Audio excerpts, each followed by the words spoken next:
Karibu Jumamosi nyingine tena katika kipindi cha Kurasa za Mwisho, kipindi ambacho kinaangaza masuala yaliyotokea katika vyombo vya habari, hususan magazeti, hata kwenye social media, kwa maana kwamba yalotoka katika Instagram, yalotoka katika Twitter, huko kote kuna wanamichezo ambao wamo kwa namna moja ama nyingine, ikiwemo ni katika kuelekea katika kuangalia habari zilizojiri kwa wiki hii. Mimi ni Philip Cyprian na kukaribisha kwa mara nyingine tena, ikiwa ni siku ya chungu mosi, chungu cha kwanza yeah. Kwa wenzetu wa Islam. Kwa hiyo ndio tunaanza kuhesabu siku 30 kwa ajili ya mfungo mwezi mtukufu wa Ramadhani. Wakati huo basi tukiwa tunaambiwa kwamba tunasisitiziwa tuwe na barakoa ama muhimu sana, ama sanitizer. Bwana, watu wamekuwa hii sanitizer, watu wamekuwa wakishindwa kuitamka sanitizer. Ulishaona hiyo? Na hata kuandika inakuwa okay. Lakini yote kwa yote tunatakiwa tujilinde kwa kutumia hivyo, ili tuweze kupunguza maambukizi ya COVID-19 ambayo kusema kweli amezidi kutikisa. Nimeona takwimu za Marekani. Unajua, ukikaa angalau nyumbani katika hizi siku za kujiisolate, unaangalia vitu vingi, ikiwa ni pamoja takwimu za Marekani, watu waliofariki ni 50,000, ni wengi sana. Au pia na wigo wa sehemu husika kwamba ina watu na majimbo mengi. Na hiyo Marekani ukiangalia ni kubwa. Marekani ni kubwa na watu 50,000, unajua ni karibu uwanja wa taifa unajaa. Kwa hiyo unaweza ukaipata hiyo picha kwamba ni idadi kubwa sana ya watu, na tuwape pole Marekani kwa sababu ili janga limeonekana kuwaathiri sana, na hata ukiangalia maambukizi walioambukizwa ni wengi, nadhani zaidi ya 700,000 wameambukiza. Kwa hiyo wingi wa watu, lakini nadhani umechangia, ila pia wao pia wako vizuri kwenye kufanya vipimo kwa sababu wamefanya vipimo, wamepima watu wengi sana pengine kuliko nchi zote duniani. Kwa hiyo hilo nalo limechagiza kujua nani ambaye ni maeneo gani ambayo yako hatari na tahadhari gani wazidi kuchukua ili kujiweka kwenye eneo zuri. Okay, tujitahadhari, na pia kunao kwa mikono, maji tiririka, yale yanotoka kwenye bomba, yale ambayo kwenye wengine wanaweka koki na ndoo. Kwa hiyo yale yanotiririka, sio yalokaa tu, yalokaa yana nani. Basi upo nami Philip Cyprian pamoja na Gift Macha, na kwenye Skype atakuwepo Elius Kambili katika kuletea haya na hayo yote. Basi tukiwa tunaanza moja kwa moja leo hii katika gazeti la Nipashe, nimefurahi kuona Sonso amepata jiko. Hongera sana Sonso. Hongera sana kwa kupata, alafu sasa akiambatana na kiungo wa Simba Said Hamisi Ndemla. Na hiyo picha inatuma ujumbe kwamba soka ni tofauti, labda sio uadui. Unaweza ukaona ni beki wa Yanga anao akasindikizwa na kiungo wa Simba. Ni jambo ambalo linatoa taswira nzuri sana. Mpira ni undugu, mpira ni urafiki, tushindane pale uwanjani, atakayeshinda, atakayeshindwa, baada ya hapo kuna maisha mengine ya huko nje, na inawezekana mashabiki wakawa wanashindwa labda wakati mwingine kuwa na hiyo picha, kufikiria labda ukishakuwa Yanga na Simba, lakini wachezaji wameonyesha kwamba sisi hatuna uadui, sisi ni ndugu, tunasapotiana. Na hata kwenye event nyingi, nadhani hata hapo hiyo picha imeonyesha tu kwamba waliosindikiza, nadhani hata wahudhuriaji ni wahudhuriaji, imekuwa uliona wahudhuriaji ni wachezaji wa timu mbalimbali. Lakini pia nakumbuka wakati Kevin Yondan, wakati Kevin Yondan anafunga ndoa, alimsindikiza alikuwa ni Mwinyi Kazimoto, unaweza kuona Mungu Simba.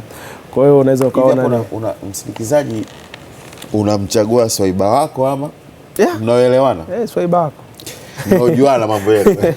Nakumbuka producer wa kipindi Alikamwe alinichagua nimsindikize kwenye nani yake wakati kwenye reception, wakati anafunga ndoa. Kwa hiyo ni hivyo, lazima uwe na ukaribu.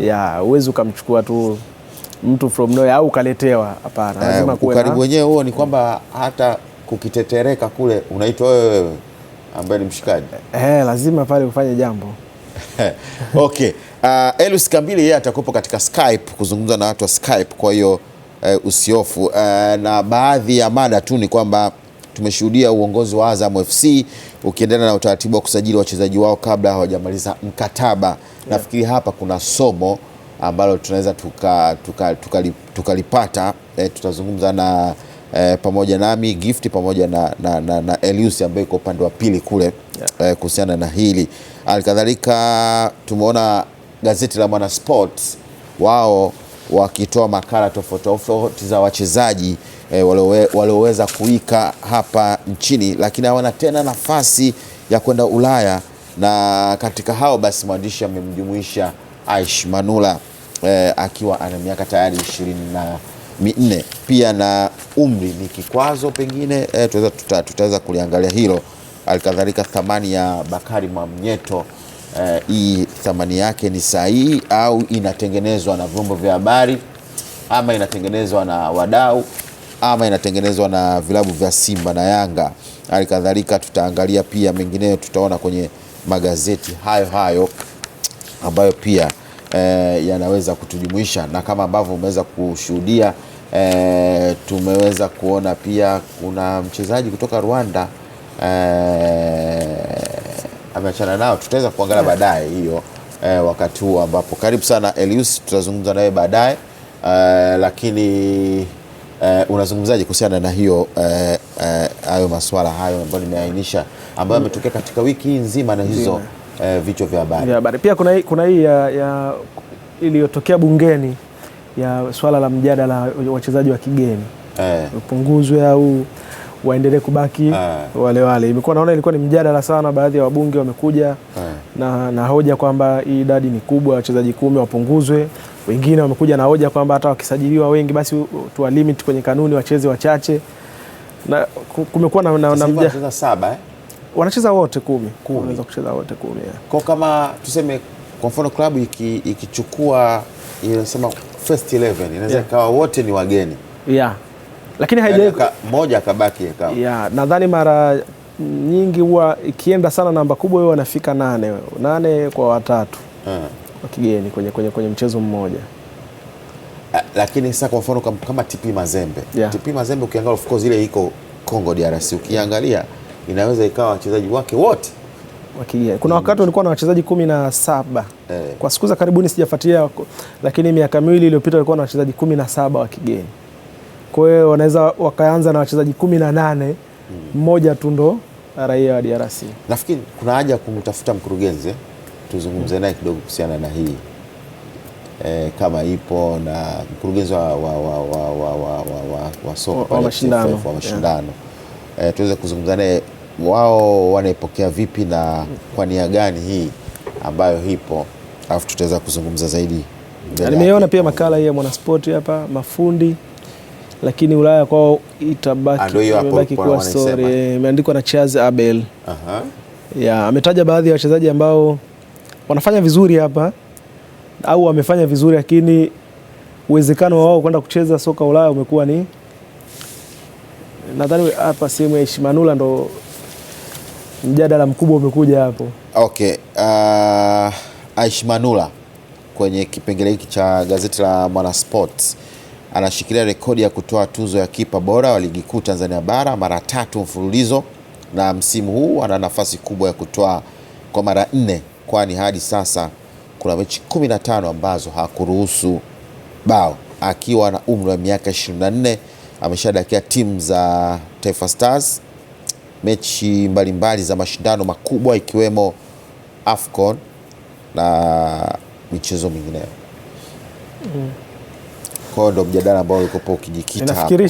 Nafikirisha kweli. Lakini nadhani pia miaka 20 kwa goalkeeper walisema kwamba ndo kwanza anaanza kuchanga. Kuna goalkeeper alishafikisha miaka 40. Wapo mpaka 43. Buffon wapo miaka goalkeeper of course ni mpaka hata 38 anakuwa bado kwenye ubora. Bado ana uwezo. Ana miaka mingi ya kucheza kwa sababu Aish Manula ameanza kucheza ligi kuu mwaka 2014, msimu 2013-14 ambayo yeye alicheza mwaka ulipobadilika mwaka 2014. Kwa hiyo ndo kwanza anatimiza miaka 6 kwenye ligi. tangu ameanza kucheza. Ni miaka michache ukilinganisha na Juma Kaseja ambaye kwa sasa hivi tayari ana miaka 20 plus kwenye ligi. Kwa hiyo bado ana miaka zaidi ya 10 ya kucheza. Ila nadhani hiyo hoja inawezekana imeanzia kwenye kauli alitoa wakati ule kwamba yeye haangalia anacheza wapi. Yeye anachoangalia ni anapata nini. Jambo ambalo baadaye alikuja akatoa ufafanuzi kwamba pengine hakueleweka kwa sababu watu wanasema kwamba hana mpango wa kwenda kucheza soka la kulipwa nje, lakini yeye mwenyewe alisema kwamba yeye alisema anachoangalia ni maslahi. Kwa hiyo kwenye hoja hiyo ya maslahi lazima umweke 50-50 kwa sababu tunajua sote kwenda kucheza soka nje, soka la kulipwa nje ni mara chache sana itatokea ije timu ambayo itakupa maslahi makubwa moja kwa moja. Wakati mwingine unakwenda kuinvest nguvu kazi yako, alafu utakapohamishwa kutoka klabu moja kwenda nyingine ama utakapoongeza mkataba ndio utaanza kupata maslahi mazuri. Kwa hiyo unaweza ukatoka hapa unalipwa milioni 10, ukaenda nje ukaanza kulipwa milioni 5, lakini baada ya miaka miwili ukawa unalipwa milioni 40.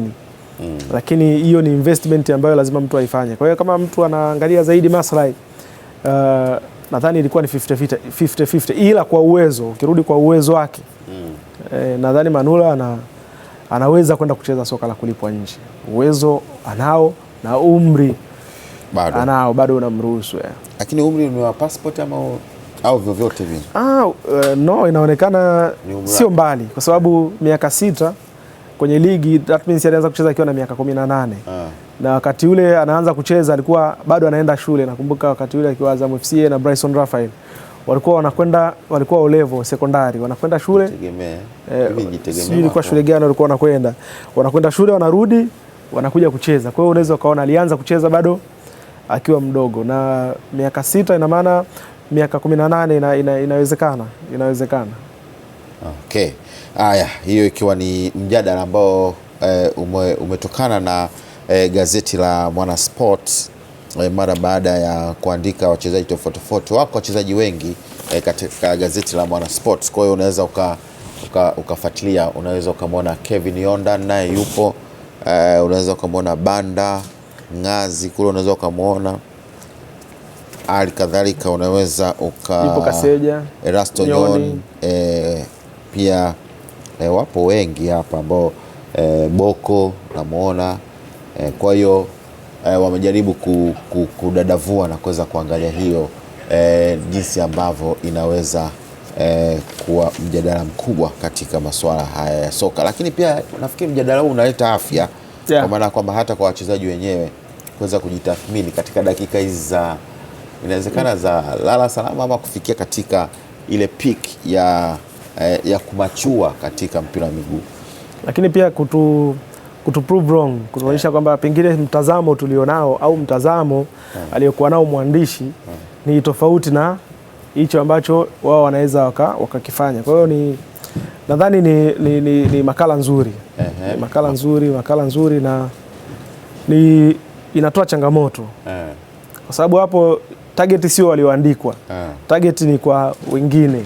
Yaani leo Mwamnyeto akisoma hiyo makala naye anafikiria miaka 5-10 ijayo na mimi nitakuja kuandikwa hivi, kweli safari yangu ndio itakuwa imeishia hapa. Kwa hiyo nadhani ni makala nzuri, inatoa changamoto na kuonyesha namna gani ambavyo soka letu linapata uelekeo na linakwendaje. Okay, baada ya muda mfupi tutazungumza na Shafi Dauda.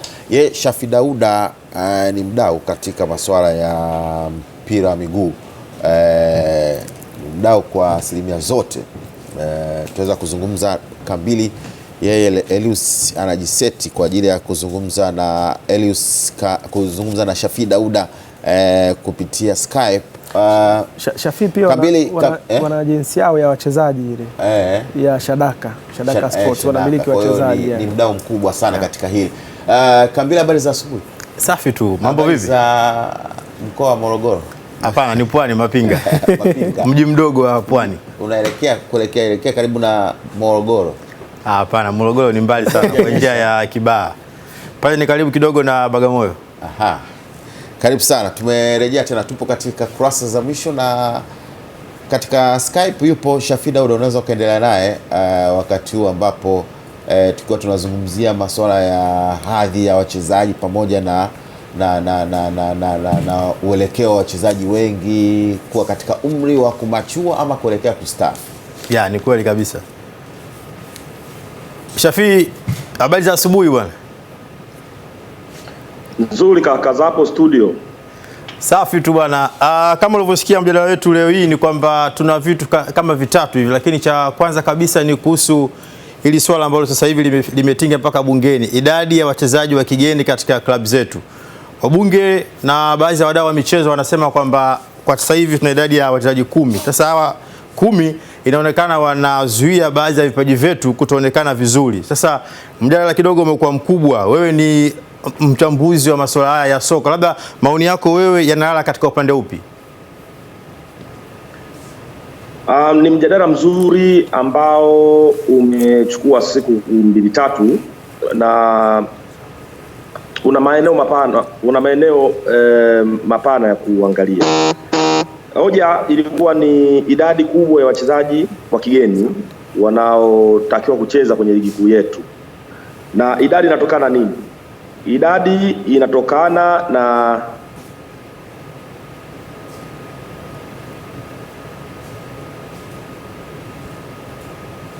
wachezaji 10 kwa klabu moja ambayo maximum inaruhusiwa kusajili wachezaji 30. Maana yake ni moja ya 3 ya wachezaji wanaotakiwa kusajiliwa kwa klabu moja ya ligi kuu. Kwa hiyo tukiassume, kwa sababu tayari ni kanuni imepita na kila klabu ina uwezo wa kusajili, kila klabu ikasajili wachezaji 10, maana yake asilimia karibia 33 ya wachezaji wanaocheza ligi kuweka vipengele. Kwa mfano kusajili issue sana, lakini issue ikaja kwenye idadi ya wachezaji wanaocheza kwenye mchezo mmoja. Hapo nafikiri kwangu mimi ndio kuna hoja kwamba klabu turuhusiwa kusajili wachezaji 10 wa kigeni, alafu ikaruhusiwa kuwatumia wachezaji wote 10 kwenye mchezo mmoja. Maana yake ni nini? Maana yake ni kwamba katika kikosi cha wachezaji 11 wanaoanza kuna hatihati ya mchezaji mmoja wa Kitanzania uwemo kwenye kikosi cha wachezaji 11. Nafikiri umenielewa. Kwa hiyo impact yake inakuja wapi? Kuna impact ambayo inaweza kawa ni ikaleta athari chanya kwa maana ya matokeo ya uwanjani ya timu husika, kwa sababu itakuwa na wachezaji mahiri wa kigeni, itakuwa na nafasi kubwa ya kupata matokeo. Na athari nyingine ni idadi ya wachezaji wazawa kupata nafasi ya kucheza kwenye kikosi cha kwanza. Kwa hiyo utapima mwenyewe uone ni wapi kwako wewe unahisi inakupa faida. Kama ni mashindano, kwa maana unachukua ubingwa, itakuwezesha kushuka daraja, utapata nafasi ya kushiriki mashindano ya kimataifa, na huko bahati nzuri unaenda kukutana na vilabu vingine ambavyo vina wachezaji wengi wenye uwezo zaidi, ina maana utakuwa kwenye nafasi ya kushindana kwenye mashindano makubwa. Lakini ukirudi kwenye scenario ambayo kutokana na ligi yako na wachezaji wako wazawa, baadaye kunakuwa na nafasi ya kuchagua wachezaji wa kucheza national team, manake utaathirika kwa sababu hautakuwa na wachezaji wako wa ndani wa kutosha. Labda Shafii, labda wewe ni mzoefu na kwenye kamati mbalimbali za TFF upo, kwa nini labda tusingeanza na ile kanuni ya wale ambao wanaanza kucheza, lakini sasa hivi naona wadau wanakuja na hoja kwamba kupunguza idadi yenyewe kamili. Je, ni kwamba klabu azizingatii kati ya wachezaji wanaoleta nchini ubora wao, au wabunge wanadhani kwamba hiyo ndio njia pekee, kwamba tukipunguza idadi ya wachezaji hao wa kigeni?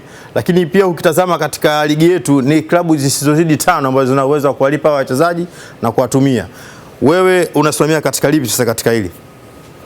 Mimi mwanzoni kwenye maelezo yangu kambili nimesema kwamba kwa sababu ni kanuni imepitishwa ya wachezaji 10, kwa hiyo uwezo wa kusajili na uwezo wa kutokusajili, hiyo inakuwa ni issue nyingine, umeelewa? Mimi nimeassume vilabu vyote viwe na uwezo wa kuaccommodate wachezaji wa kigeni. Athari yake itakujaje? Nikaangalia upande wa athari chanya na upande wa athari asi. Sasa ukija kwenye uwezo wa wachezaji wanaosajiliwa wanaoletwa nchini, hiyo sasa na yenyewe ni hoja, kwa sababu kwenye kanuni inazungumzwa moja kwa moja kwamba wachezaji ni wenye sifa zipi wanaotakiwa kuja kucheza kwenye ligi yetu. Imeainisha kwamba wachezaji ambao wana quality ya kucheza timu zao za taifa au wachezaji ambao wana quality ya kucheza ligi za juu kwenye nchi wanazotokea. Sasa sisi ni kuangalia kwamba wachezaji wanaosajiliwa wana miti hivyo vigezo. Kama wamiti hivyo vigezo, basi ni wakati mamlaka zinazohusika kukaa na kusimamia na kuhakikisha sifa za wachezaji wanaotakiwa kuja kucheza nchini wao wamefikia hizo sifa, na tusiache tu ikaenda kama ambavyo tumezoea kufanya. Unajua, mara nyingi sisi huwa tunajitungia taratibu, lakini hatui mbele kuzifuatilia zile taratibu kama zinatekelezwa vile inavyotakiwa. Kwa hiyo kwa upande wa kuleta wachezaji wenye uwezo, hiyo itasaidia sana kuweza kupunguza automatically wachezaji ambao hawatakuwa wanakidhi vigezo kuja hapa nchini. Lakini kwa sababu klabu inaruhusiwa kusajili 10 na mamlaka haisimamii vile vigezo vinavyotakiwa wachezaji kusajiliwa, basi manake itaachia nafasi kwa wachezaji hata ambao vigezo hawana, watamiminika nchini, watajaa, watasajiliwa, watachukua nafasi za wachezaji wazawa. Na hapo ndipo wanafikiri ambapo mada itarudi na kuona uwepo wa wachezaji hawa hapa nchini unasaidia kulikuza soka letu ama unalipunguza soka letu. Turudi katika bei za wachezaji sasa. Maana sasa hivi utasikia mtu anasajiliwa kwa kiasi fulani. Yaani value sisi hatuna. Magazeti, vyombo vya habari vingine navyo vinakuwa ni sehemu ya aidha kupandisha bei zaidi, matokeo yake klabu zinakuwa zinaumia. Sasa tuangalie hapa, huu mfumuko wa bei za wachezaji unatokana na nini hasa? Swali zuri sana Kambili. Kwanza ukishasema issue ya usajili wa wachezaji ina involve vitu vingi. Kwanza ni hitaji la benchi la ufundi ambalo linasema sisi tunahitaji wachezaji 1, 2, 3 katika eneo ili husika, na wachezaji wenyewe wanakuwa na sifa zifuatazo, wanaziainisha, alafu wanawapelekea wahusika kwa maana wenye jukumu la kwenda kuscout na kuwatafuta wachezaji wenye sifa ambazo benchi la ufundi wanazihitaji. Baada hapo huo mchakato ukikamilika, mascout wa klabu wakifanikiwa kumpata mchezaji, wanamleta, benchi la ufundi inaridhia, na kinachofuata ni kwenda kuanzisha mchakato wa kumpata mchezaji. Kwa hiyo wanaenda kwa wahusika ambao sasa ni watu wengine, wakurugenzi kwa maana ya waendeshaji wa klabu, ndio wanaojua budget iliyokuwepo husika kwa ajili ya kusajili wachezaji katika dirisha husika. Kwa hiyo budget wanapewa benchi la ufundi, wanaambiwa kwamba bane, nyie sajilini wachezaji mnaowahitaji, lakini wasizidi kiasi hiki. Na hapo unazungumzia transfer fee, unazungumzia salary, unazungumzia pesa za kulipia vibali mbalimbali. Kwa zote zile gharama zinakuwa zinajumuishwa na wanapewa. Kwa hiyo inakuwa ni jukumu lao kutafuta mchezaji ambaye anaendana na budget iliyotengwa na klabu. Lakini wakati huo vilabu vinatofautiana. Kuna vile ambavyo vina budget kubwa ya kusajili na kuna vile ambavyo vina budget ndogo ya kusajili. Sasa hapa ndipo penye mjadala kidogo. Kwenye process ya kusajili hii ina involve watu wengi. Kuna wahusika kutoka kwenye klabu A, wahusika kutoka kwenye klabu B, lakini kuna watu wa katikati wanaoita intermediaries. Intermediaries wao ndo wana act kati ya vilabu viwili, kwa maana ya kutafuta mchezaji anamilikiwa na klabu gani, mchezaji yuko chini ya management ipi, mahitaji ya management ni yapi, mahitaji ya mchezaji ni yapi. Kwa akishaingia intermediary katikati, yeye ndio anaangalia sasa mazingira ya hiyo biashara yamekaaje. Kwa mfano, biashara ya mchezaji Kambili haihusu tu club kwa maana ya taasisi na taasisi. Kuna uhusika mkubwa wa biashara nyingine kati ya wahusika, kwa sababu popote ambapo kuna involve transaction ya pesa, kuna commissions nyingi ambazo zinakuwa involved hapo katikati. Kwa mfano hiyo agents ambayo ina facilitate hiyo transfer mchezaji inabidi ilipwe. Kwa hiyo inalipwa commission based on percentage na wewe unafahamu asilimia kwa mfano 10 ya milioni 10 ni tofauti na asilimia 10 ya milioni 100. Umeelewa? Kwa hiyo the more ile percent asilimia inapozalisha kiasi kikubwa zaidi, ina maana inabidi kiasi cha pesa kinachotumika kwenye mchakato kio kikubwa zaidi. Kwa hapo ndo inapokuja ile hali ya gharama kubwa kama ulivyozungumzia. Kwa mfano agent anataka apate mzigo, especially ikishatokea klabu moja hapo inaonyesha interest ya juu kuhitaji mchezaji kwa gharama yote ile. Kwa hapo ndo mchakato unapokuja, na inategemeana sasa na pande zinazohusika zote wanakubaliana vipi mpaka kufikia mwafaka wa kiasi gani kitumike kwenye mchakato wa kumsajili mchezaji. Shafii Dauda bado yupo. Kuna swali naona ulikuwa umelimezea kidogo. Naam. Shafii nilikuuliza kwamba kwa hiyo kumbe kuna wakati mwingine kwamba huyu mtu wa katikati sasa ambaye anaziunganisha klabu na klabu, yeye anaweza kucheza na thamani ya mchezaji hata kama uwezo wake upo chini, lakini keshaona mahitaji ya klabu A na klabu B ni makubwa. Tunakubaliana hivyo kwanza? Lakini aweze kuchezesha, mwisho wa siku anategemea hizo pande ambazo zinahusika. Kwa mfano klabu A inamiliki mchezaji, klabu B inataka kumnunua mchezaji. Kwa hiyo klabu B inaomtaka mchezaji kisha peleka request ya kumtaka mchezaji, klabu A itawaambia kwamba ili mumpate mchezaji wetu, kama kweli tunaruhusu kumuuza, mahitaji yake ni haya na haya, kwa maana ile transfer fee labda kiasi fulani. Umeelewa vizuri? Kwa hiyo baada hapo klabu B inaona kama kiasi hiko wao wanaweza wakakipata. Sasa mchezo unatoka wapi? Mchezo unakuja unaanza before, kabla ya kuja kwenye huo mchakato rasmi. Sasa wakati ile pande za katikati ambazo na inashauriwa hivyo kwamba intermediary ndo anayekuwa broker wa deal, anaweza kaenda kwa klabu A akajua wao wana budget kiasi gani, na akaenda kwa klabu B akaenda kuambia kwamba bane, mchezaji fulani anapatikana ambaye yenyewe mnamhitaji kwa udi na uvumba, na unaweza kukuta klabu A yenye mchezaji yenyewe inataka kwa mfano milioni 10. Umeelewa? Lakini kama nilivyokuambia mwanzoni, intermediary yeye anajua katika milioni 10 10% yake ni milioni 1. Kwa hiyo atarudi kwa klabu B ambayo anajua anamhitaji mchezaji kwa udi na uvumba na budget wanayo, anaenda kuambia bana, mchezaji fulani kutoka klabu A wanataka milioni 40. Umeelewa? Kwa hiyo hawa huku wao issue ya budget inakuwa sio kikwazo. Wao wanasema sawa, tunataka mchezaji, na huyu wakati anatoka B anamwambia bana, nyie mnataka milioni 10, mimi naenda kunegotiate kule, naenda kumuuza mchezaji, ikiongezeka mimi katika kile kinachoongezeka na mimi napata percent ya kitu ambacho kinaongezeka juu.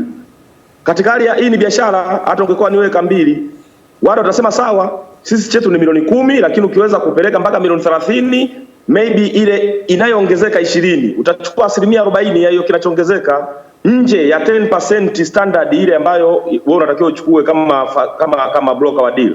Kwa hiyo ukirudi huku unaambia bana, mchezaji anapatikana kwa 40. Hapo bahati nzuri wana budget, wasema sawa. Basi ndio biashara inafanyika hapo. Baada ya kutoka milioni 10 ambayo ndio ilikuwa bei ya halisia, mchezaji thamani yake inapanda mpaka milioni 40. Lakini kumbe ni ile michakato ya katikati hapo ambayo imefanyika. Kwa hiyo klabu B inatoa milioni 40, inanunua mchezaji. Agent anachukua au intermediary anachukua 10% ya 40 ambayo ni 40 sasa. Ni ngapi? 10% ya 40 ni 4, sio? Tofauti na mwanzoni ilikuwa 1 ya 10. Kwa hizo ni michakato inayofanyika behind the scene. Huku nje itakuja taarifa hiyo kwamba mchezaji fulani ameuzwa kutoka klabu fulani kwenda klabu fulani kwa kiasi cha milioni 40. Ndio watu mijadala inaanza. Mbona mchezaji kiwango chake cha kawaida? Yeah. Mchezaji huyu mbona amekuwa overrated na uhalisia? Kwa hiyo kuna vitu vingi ambavyo vinafanyika huku nyuma, lakini havi rasmi. As long as ni biashara na inakubalika na hakuna mtu aliyeibiwa, ni makubaliano, ni kitu ambacho hakina shida. Sawa. Gifty?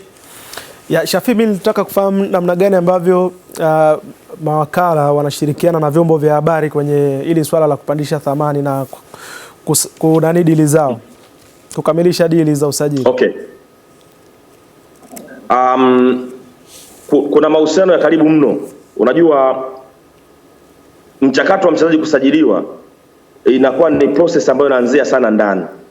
Kwa mfano agents inaweza kawa na wachezaji wake na wanajua kwamba imetoka taarifa kwamba timu fulani inahitaji mchezaji wa aina fulani ambao wanaona mchezaji sisi tunaye, na sio agency moja, agency nyingi ambazo zinakuwa zinajaribu kupromote wachezaji wao. Kwa hiyo kinachofanyika ni ili mchezaji aweze kupata promotion, lazima media iwe mbele, umeelewa? Kwa hiyo mahusiano kati ya agents na vyombo mbalimbali vya habari inasaidia kwenye kuchochea au kuleta joto la mchezaji fulani kutakiwa na vilabu kadha wa kadha, na ndio maana tunaonaga zile tetesi. Kwa hiyo agents inashirikiana na media na waandishi ambao ni wanafahamiana, wanawapa taarifa ya kwamba mchezaji fulani anatakiwa na timu fulani. Kwa hiyo kwa sababu kazi ya media ni kutafuta vyanzo vya habari, na agents ndo inayomiliki haki za mchezaji. Kwa hiyo ikitoa taarifa inakuwa ni source cha kuaminika. Kwa media ina report kutoka kwenye chanzo cha agency ya mchezaji fulani, imetoka taarifa kwamba mchezaji wao anawaniwa na vilabu viwili fulani na fulani. Ile taarifa inatoka, ikitoka taarifa inakwenda public. Ikienda public, yule mchezaji tayari anaingia kwenye masikio, anaingia kwenye macho ya watu, na hata vilabu vingine ambavyo na wenyewe vinakuwa viko sokoni vikitafuta mchezaji kwa sababu tayari ametoka kwenye media, na wenyewe vinaweka jicho juu ya yule mchezaji kumfuatilia. Kwa taarifa ikisha tapakaa kwenye vyombo vya habari, vile vilabu ambavyo vinahitaji kweli huduma na wenyewe vinakwenda kupiga simu kwa sehemu ambayo mchezaji anapatikana. Kwa automatically mchezaji anakuwa amepata soko na anaanza sasa kujadiliwa, vilabu vingi vinaanza kumfuatilia, na hapo kinachofuata ni kuanza ku negotiate na kuona ni yupi ambaye mwenye maso ambaye atafanikiwa kuchukua mchezaji. Kwa kifupi, media na biashara ya transfer za wachezaji wana mahusiano ya moja kwa moja, na ni mazingira tu yenyewe yaliyokuwepo kwamba wakati wa dirisha la usajili ni kipindi ambacho kinakuwa kiko hot, ni kipindi ambacho media walaji au wafuatiliaji wa habari za michezo wanahitaji kuconsume maudhui yanayotokana na hizo michakato. Kwa hiyo inakuwa ni kwa staili hiyo. Philip. Asante Shafi kwa kuna kitu kimoja kidogo sana Shafi, kwa wenzetu sio mbali sana mpaka Zimbabwe hapa Kenya, wakati mwingine utakuta kama mchezaji fulani thamani yake inakuwa wazi kabisa katika mitandao ile mikubwa. Ukiingia tu unajua kabisa bwana huyu thamani yake ni hii. Sisi tunakwama wapi sasa kuwa na thamani za wachezaji wetu, ukichukulia kwamba ligi yetu inatoa pesa nyingi sana kwa hawa wachezaji? Okay. Kuna kitu kinaitwa transfer market. Yeah. Transfer market, ili uweze kuingia unatakiwa kwanza ujiregister, ujisajili. Sisi kama Shadaka tuko registered kwenye transfer market. Kwa hiyo agents wao wanachukua wachezaji, wanawaingiza kwenye ile system ambayo inakuwa inaeleza profile za wachezaji na thamani zao. Thamani inatokana na nini? Thamani inatokana na kwanza na club, mchezaji anakuwa ni mali ya club husika.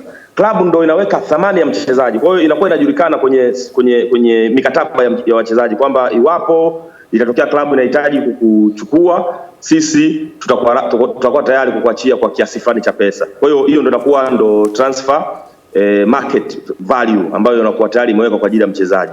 Na ili club iweze kuitengeneza hiyo transfer market value, ni inaangalia vigezo gani? Wanaangalia kwanza kwamba mchezaji waliyemsajili ambaye wanammiliki, ili kupata thamani yake inatokana na nini? Inatokana kwanza na urefu wa mkataba aliokuwa nao na club husika. Pia wanaangalia wao wametumia gharama zipi, wanatumia gharama zipi kwa maana ya transfer fee, bonus wanazolipa, mishahara wanaomlipa na mambo mengine wana quantify kwenye sehemu ya gharama ya mchezaji. Lakini pia kingine kinachomata zaidi ni umri wa mchezaji.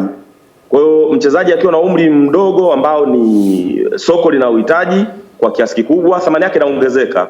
Kwa hiyo wakivicompile vyote hivyo wakajumlisha na wakatengeneza gharama, wanapata ile thamani yake ya jumla ambayo ni kiasi kadhaa ambacho kinawekwa sasa kwenye mkataba wake, labda paundi milioni 10. kama ndo thamani ya mchezaji iwapo klabu nyingine itamhitaji. Kwa hiyo paundi milioni 10 inatokana na hivyo vitu ambavyo nimevielezea. Kwa hiyo kishamaliza hapo ndo mchezaji yuko chini ya agents fulani, agents yuko registered kwenye transfer market. Transfer market wanaweka details za mchezaji kwa sababu wanakuwa wamepewa hiyo profile na agents husika. Kwa hiyo ukiingia kwenye mtandao moja kwa moja ukaandika mchezaji, itakupeleka ukienda kwenye transfer market utaona mchezaji profile yake na chini yake unaona kabisa yuko chini agency ipi. Kwa hiyo kila kitu kiko clear. Kwa hiyo hapo ndo wanapoanzia. Mchezaji ukitaka unaenda kwenye transfer market ambayo ndo inaonyesha value ya mchezaji kwenye soko wakati huo ipoje. Asante Shafi, nikushukuru sana kwa asubuhi ya leo. Nashukuru sana na nashukuru sana kwa kunipa nafasi hapo studio. Sawa, tulia nyumbani Sasa unafikiri kwa wapi hapa? Nenda Taswa. Taswa Jumamosi hamna? Hamna siku hizi, hamna ise corona. Asante. Asante. Huyo ni Shafi Dauda. Tukiwa tunazungumza naye ametupa mwangaza kidogo. Yeye anahusika pia kwenye masuala ya usajili. Na hata hizi thamani za wachezaji anazijua vizuri sana. Kwa hiyo tunashukuru kwa namna ambavyo umeweza kutufafanulia na kuweza kupata huo mwafaka, kwa sababu ipo ni sehemu ya hoja ya Bakari Mwamnyeto pia kuwepo katika msururu wa kupandishwa dau kipindi fulani. Yanga walitaka kusema wanataka kumsajili, Simba wakasema tunamsajili lakini atabaki cost. Kwa hiyo unaweza ukaangalia namna ambavyo mvuruganiko ulivyokuwa hapo hasa na mtu wakati na kwenye pamoja na timu hizi timu pamoja na watu wakati, lakini kuna timu pia wakati mwingine zina propaganda, kwa sababu unaweza kukuta mchezaji anatakiwa labda, mfano hapa kwetu Simba na Yanga, unaweza kukuta mchezaji anatakiwa na Simba, Yanga hawana mpango naye, lakini Simba lazima watoe hela nyingi kwenye huyo mchezaji. Kwa hiyo wanaanza kutengeneza propaganda na sisi tunamtaka, lakini kwenye uhalisia ukija hawamhitaji au sisi tushamalizana naye.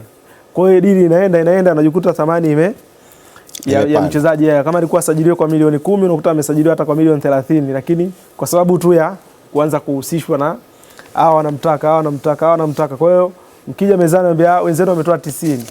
Mie sio sema sisi tuna 100. Kwa hiyo mwisho wa siku unakuta thamani imekuwa inapanda kwa Philip. Gift ameandika kwa muda mrefu sana. Inawezekana akawa na mfano hai wa ile ambayo analisema. Ni kweli, sikatai kwa sababu hivi vilabu pendwa wanasema ni vilabu pendwa kulwa na doto vikishaingia sehemu vinaita mvurugano. Kwa hiyo sikatai kabisa, na ni sehemu ya propaganda ambao wanatumia sana katika usajili, ambao pia hata Shafi Dauda amekiri hilo kwamba lipo katika masuala ya usajili. Na mfano hata Niyonzima wakati anatoka Yanga kwenda Simba, nadhani vyombo vya habari vilihusika kwa kiwango kikubwa sana kumpandisha, na Niyonzima alikuwa anajua namna ya kucheza. Alishafanya maamuzi ya kwamba anaondoka Yanga, lakini alijua namna ya kucheza na media hizo. Huku Yanga wanaambia Yanga bado wanampa mkataba wa nini, anarudi huko anaendelea kuzungumza na Simba. Akija huko Yanga nini, tumeona mmemwongezea mkataba Obley Chilwa wakati huu ambapo tayari kulikuwa na tetesi za yeye kurudi Yanga. Mnakuwa moja kati ya klabu za mfano sana Tanzania kwa kufanya mambo yenu katika muda mwafaka zaidi. Labda nini mlikiona kwa Chilwa na wachezaji wengine hawa wote ambao mnaanza nao mapema kabisa, tofauti na desturi ya klabu zetu nyingi? Sisi tulikuwa kama misimu mitatu tumekuwa tukitumia utaratibu huo ambao hatusubiri mpaka dakika ya mwisho mikataba kuisha. Tumekuwa tukiongezea kwa sababu tulishajifunza huko nyuma. Kama mnavyofahamu, kuna karibia wachezaji wetu 5 walifikia mpaka mwisho kabisa na hatimaye wakaondoka. Kwa hiyo hatuwezi tena kutaka kurudia makosa yale. Kwa hiyo tumekuwa kila ukibakia mwaka mmoja mkataba kabla kuisha tunaanza majadiliano, lakini sio wote ndani ya mwaka mmoja unaobaki tunakuwa tunafanikiwa, kwa sababu kwenye taratibu hizi za usajili inakuwa ni pande zote mbili, baina ya mchezaji na klabu. Kwa hiyo mnaanza majadiliano, lakini wengine yanakamilika mara moja, lakini wengine ina take time, inaenda mnajadiliana, mnakuwa bado hamjakubaliana unaacha, unaendelea na mwingine unaendelea naye, unafanikiwa na mwingine tena na mwingine tena, unarudi na kwa yule wa mwanzo, mnaenda mpaka mnafanikiwa. Kwa hiyo hicho ndio tumekuwa tukikitumia sisi. Kwa hiyo tumekuwa tunaanza majadiliano nao mapema mpaka hatimaye tunakuwa tumekamilika kabla ule muda hujafika wa tarehe yake ya mwisho mkataba kuisha. Labda tukupongezeni Azam FC kwa hili Popat, lakini katika duru za usajili mara nyingi unapomwongezea mkataba mchezaji wako kinaonekana kama kitu cha kawaida kabisa, japokuwa ni kitu kizuri. Je, mipango ya sasa hivi kwa wachezaji wapya iko vipi sasa? Yaani wale ambao mnatoa katika timu nyingine kabisa. Michakato inaendelea, lakini sisi Azam FC hatutakuwa na usajili mkubwa. Unajua, katika misimu hii miwili mitatu tumejaribu ku-maintain timu yetu, ndio maana unaona wale ambao wapo hatutaki waondoke, tunajaribu kuwa maintain wabaki, na wanaokuja ingizo jipya linakuwa sio kubwa, labda la wachezaji 7 8, maki hatimaye tena inakuwa kama unatengeneza tena timu nyingine mpya. Kwa hiyo sisi tumekuwa tunachokifanya ni kuongezea tu idadi ya wachezaji kidogo ili kuongezeka na wale ambao waliokuwepo ili kupata ile cream ambayo inakuwa sio kila msimu inakuwa mpya. Kwa hiyo ongezeko letu sisi litakuwa sio kubwa, litakuwa ni chache tu kama la idadi ya wachezaji 3 tu, na hivi sasa hivi tuko kwenye mazungumzo ya wachezaji tunaendelea nao, lakini kama unavyojua kuna janga hili la corona. Kwa hiyo mazungumzo kidogo yanakuwa yanachukua muda mrefu, kwa sababu kuna klabu kama za nje kwa wenzetu wako kwenye total lockdown. Kwa hiyo kidogo inakuwa ngumu kwenye mazungumzo. Kuna baadhi wengine viongozi wao wanakuwa hapatikani, wengine wanapatikana. Kwa hiyo tunajaribu kwenda nao sio mpaka muda utakapofika tutakuwa tumefanikiwa. Ukitazama katika magazeti ya leo, baadhi ya magazeti yamemhusisha mchezaji wako mmoja na klabu kongwe hapa nchini. Hii imekaa vipi? Sijaweza kujua labda mchezaji gani. Gift, labda unaweza kutuongezea kidogo ili Popat aweze kufahamu kabisa na ukimwonyesha kabisa hilo gazeti hapo. Popat, kwa mujibu wa gazeti la Mwanasport la hii leo ni kwamba hili hapa la hii leo unaweza ukaliona limeandika beki Mgana aingia anga za Simba, Yakub Mohamed. Unajua, labda nikuambieni kitu kimoja. Sasa hivi ni kipindi ambacho tunaelekea mwisho wa msimu na ndio kipindi ambacho cha usajili kinakaribia. Kwa hiyo haya mambo yatakuwepo mengi tu. Kabla huyo alikuwa anazungumzwa Shua anatakiwa mara na klabu moja na mara tena katakiwa tena na klabu nyingine, na sasa hivi hilo jana nimelisikia na kuna mwandishi alinipigia personal jana juzi. Kwa hiyo mambo ni ya kawaida sasa hivi. Sisi Azam FC mbali ya kama ulivyosifia kuhusu swala la usajili tumekuwa tukilifanya mapema, lakini pia kwenye swala la wachezaji wetu wanapotakiwa na klabu zingine hatujawahi kumzuia mchezaji yote kuondoka. Kama ikiwa mwenyewe anahitajia kuondoka hatujawahi kuzuia, lakini hizo klabu zinazozungumzia wachezaji wetu utaratibu wanaujua, na wachezaji wetu kama Yakubu msimu uliopita tu tulimwongezea mkataba wa miaka 2 huku akiwa tayari ana mwaka mmoja zaidi. Kwa hiyo Yakubu ana miaka 3, alisajili kwa zaidi ya yani msimu uliopita jumla alikuwa na miaka 3. Kwa hiyo mkataba wa mwaka mmoja ndio huu ameshautumia sasa hivi. Kwa hiyo Yakubu bado ana miaka 2 ya zaidi. Kwa hiyo klabu yote inaumhitaji, wanajua utaratibu. Juzi hapa alisajiliwa Nchimbi na klabu nyingine, utaratibu aliufuata, tukafanya biashara. Kwa hiyo klabu nyingine yote inaumhitaji mchezaji yote, utaratibu unajulikana, wanakuja mezani, tunajua namna gani tutakapofanya. Popat, Nchimbi alienda Yanga, Suseme alienda Yanga, na huyu sasa hivi anatakiwa na Simba. Sasa sema Simba walete shingapi kwenu? Vitu vile wazi sasa hizi. Utaratibu unajulikana, wanaweza kuja wenyewe wakaongea na sisi, tutajua tunafanyaje. Hivi sasa kuna hii hoja Popat ya wachezaji wa kigeni katika klabu zetu wapunguzwe kutoka 10 hadi 5. wewe kama mtendaji mkuu wa Azam FC, mawazo yako au unaegemea upande upi hapo sasa?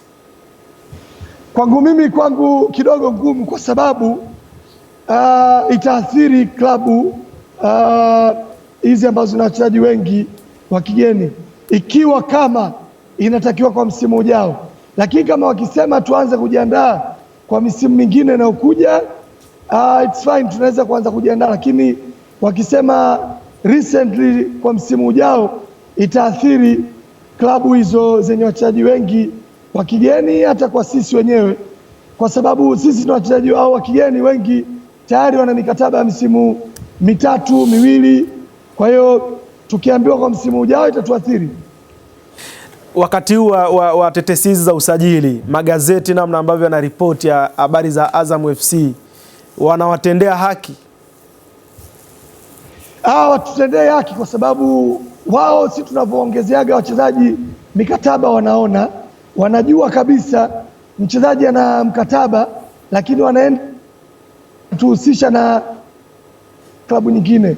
Lakini upande mwingine, si tumekuwa hatuzungumzii vizuri, tunaambiwa kila siku Azam inafanya usajili wa kikawaida, haileti ushindani, lakini hapo wachezaji wetu wamekuwa wakihusishwa na hizo klabu kubwa.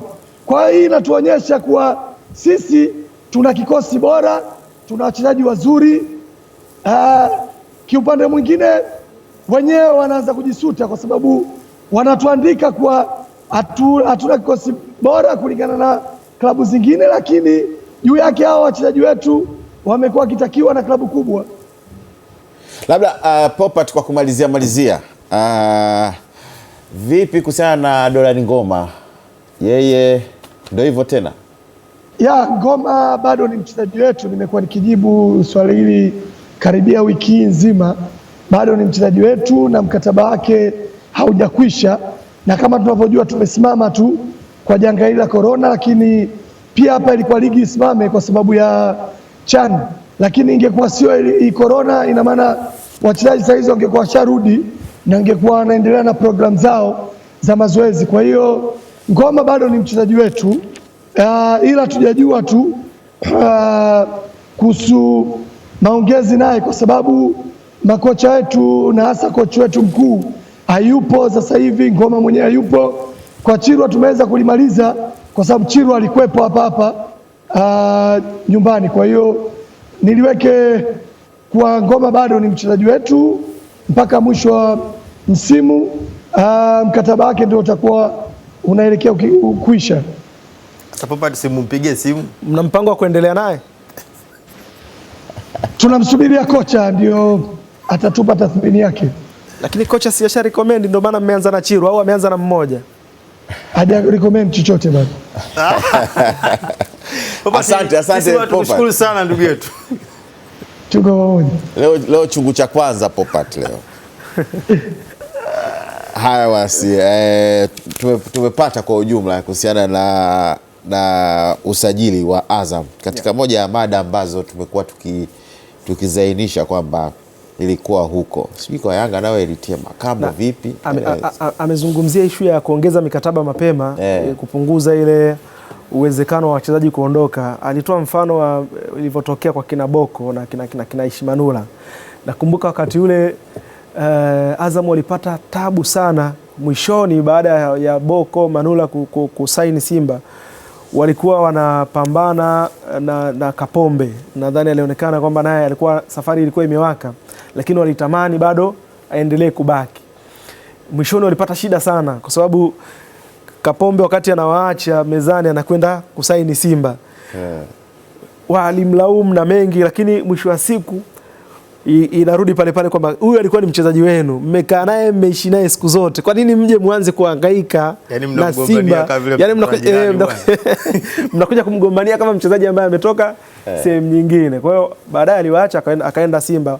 Kwake kwa Kapombe ulikuwa ni uamuzi sahihi, kwa maana kwamba umempush kiuchezaji, na kwa sababu amekwenda Simba ikaenda kwenye mafanikio makubwa. Lakini Azam walikuwa na nafasi kubwa sana ya kumbakisha. Kama hilo dili wangekuwa wamelizungumza miezi mitatu au minne kabla. Kwa hiyo ni vizuri kujifunza kwenye makosa kuliko kusubiri tena mpaka ya kukute. Lakini tukitazama Donald, Ngoma. Naona kama kuna walakini kidogo. Okay, tuna upande wa Yanga sasa.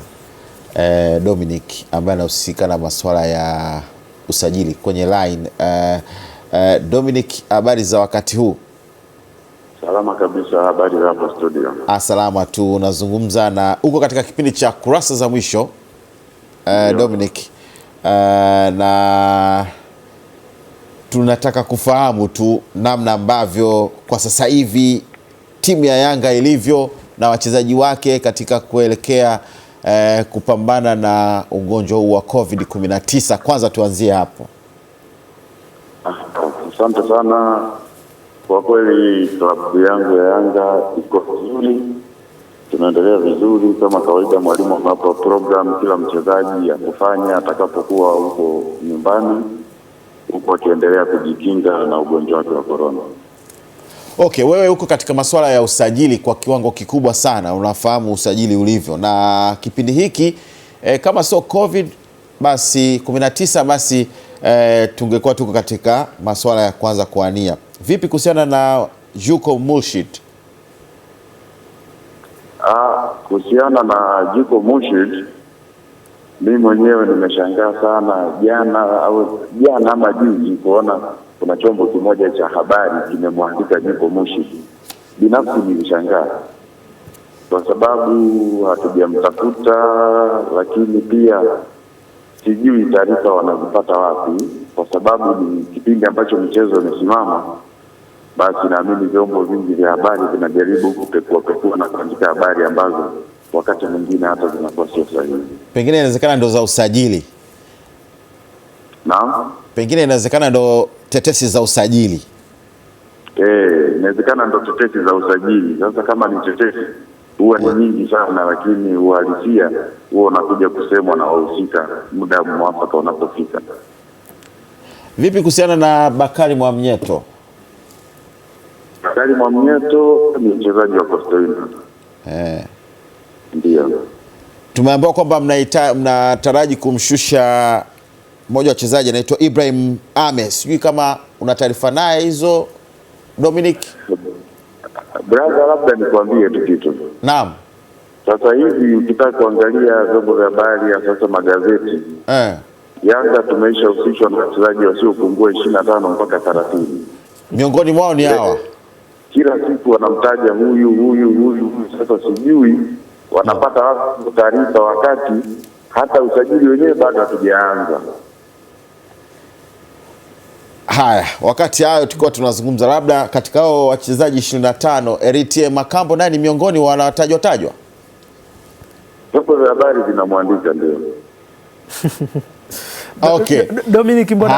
Dominic, mbona unakimbilia sana kwenye vyombo vya habari? Haya yanayoandikwa yana ukweli ama hayana? Maki magazeti tumekuwa tukiona kwa asilimia 75 wanachoripoti huwa kinatokea.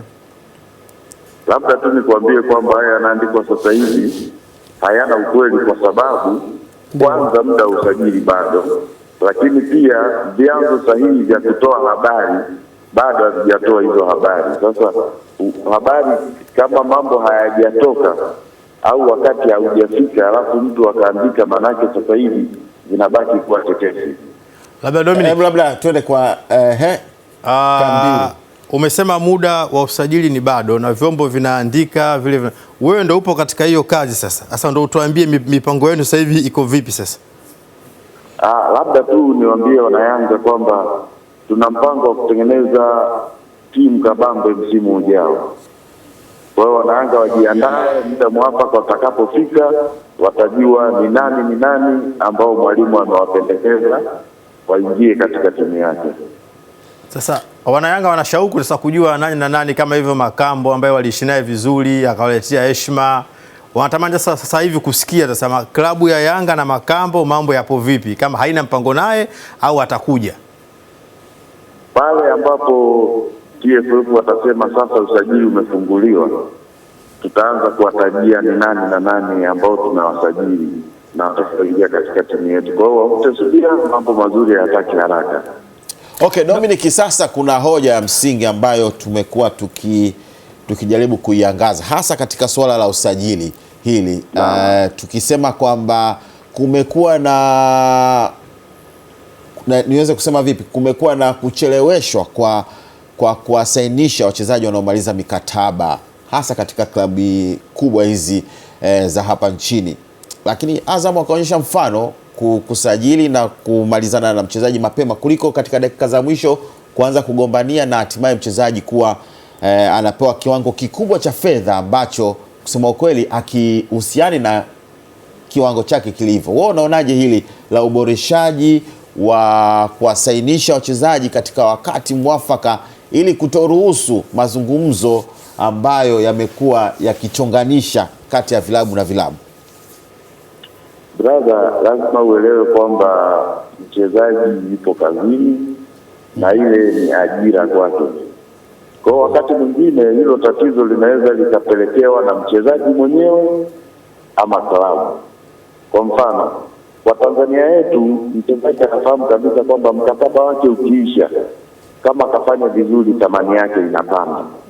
Kwa mchezaji hayuko tayari kuboresha mkataba mapema, akisubiri ufike ule muda akijua kabisa Simba wakinihitaji, Yanga wakinihitaji, Azam wakinihitaji, basi dau litakuwa kubwa mezani. Na wakati mwingine unaweza kukuta hata vilabu vyetu wakati mwingine inachelewa wenyewe katika kufanya ile mkataba mapema ama kuboresha mkataba na mchezaji. Hiyo pia upelekea mchezaji anapofika dakika za mwisho zile thamani yake inapanda na kukuta kwamba vilabu wanatoa pesa nyingi sana. Lakini pia kingine ambacho kinaathiri vilabu vyetu hivi ni kutokuwa na uhakika na makocha walionao, kwamba je, huyu tuliye naye tutaenda naye msimu ujao? Je, huyu tuliye naye ataondoka au tunasubiri ripoti ya mwalimu? Wakati mwingine inaweza ikaja dakika za mwisho kabisa, pale ndipo vita uwanja ya usajili na kuongea na mchezaji wa kwako mwenyewe, lakini bado unaingia katika vita ya kumsajili. Dominic, labda tukiwa tunamalizia, mtu tuambie magazeti yanahusika kwa kiasi gani kupandisha thamani za wachezaji na kuwafanya kwamba wauzwe ama kununuliwa kwa bei gani?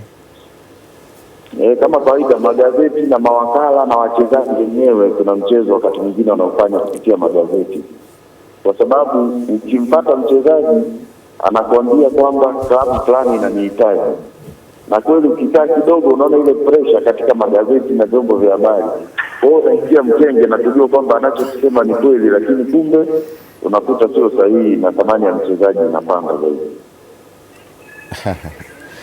Haya basi, asante Dominic, na kama tuna jambo basi tunaweza tukakujia tena kuweza kufahamu zaidi kuhusiana na swala la usajili hasa katika klabu yako ya Yanga. Karibu sana. Naam, huyo ni Dominic Albanus, mwenyekiti wa masuala ya usajili katika klabu ya Yanga. Japo amekuwa kama vile ukimgusa katika usajili wa mchezaji fulani kama vile ndege ndege anapapatuka mbona, lakini magazeti yamekuwa akiandika, na kama ambavyo umechomekea kusema kweli wanahitaji kufahamu. Mimi nimemuelewa sana huyu bwana. Kevin anabaki. Nimemuelewa sana. Mwenyekiti nimemuelewa sana, kajiongeza kwa sababu kama unakumbuka issue ya Luis iliwakuta Yanga, kwa hiyo sasa hizi wana tahadhari kubwa katika swala la usajili. Kusema moja kwa moja kwamba tunamhitaji fulani. Watu ujue kuna timu zina fedha ila hawana jicho la kuona mchezaji kwa haraka. Kwa hiyo ukiona tu mchezaji ukamsema, wao mapema wanakwenda kumsajili. Ilikuwa inatokea sana kipindi cha nyuma, Yanga walikuwa wako vizuri, Simba walikuwa wanaona mchezaji, wakisema tu utasikia tayari amekwenda. Na mara nyingi jifu mtu ambaye hamna ana jicho zuri sana la kuona anaona, alafu mazungumzo yanakuwa marefu kwa sababu pesa hana. Kwa hiyo mwenye pesa anapokuja kuingia tu anaweza kumchukua. Kwa hiyo sasa hivi ipo hivyo, yani unaogopa. Lakini pia sasa hivi ujue sokoni kwa wachezaji, mfano kama Mwamnyeto, yani Mwamnyeto ndio amekuwa akizungumzwa kwa sababu Simba Yanga hawana shida sana ya defense, lakini wakiangalia umri wa Yondani anaondoka. Yani muda wake unaona miaka ile 36 unajua kabisa hapa muda wake, na Saidi Juma anakuja anatoka. Saidi Juma ndo wamejaribu kumtoa kutoka midfield kuja chini, lakini unaona tunahitaji hapa beki wa muda mrefu. Simba nao wakiangalia Wawa Nyoni pale wanaona kabisa hawa muda sio mrefu, kwa hiyo wanahitaji. Kwa hiyo unaporudi sokoni sasa unakuja kuangalia, nimefurahi kuona champion wamemripoti pia Ibrahim Ame. Niliwahi kumzungumzia siku moja. Ujue Coast kwenye ligi ni timu ya tatu kwa kuruhusu magoli machache kwenye timu za ligi kuu.